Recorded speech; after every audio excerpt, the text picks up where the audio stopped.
How to turn on disappearing messages on Instagram.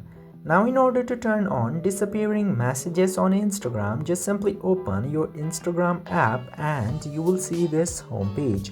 From here, you will get to see a bunch of options. You just simply need to go to the section of chats. After selecting chat section, you will get to see all of the chats that you have. Just simply open the chat where you'd like to enable disappearing messages.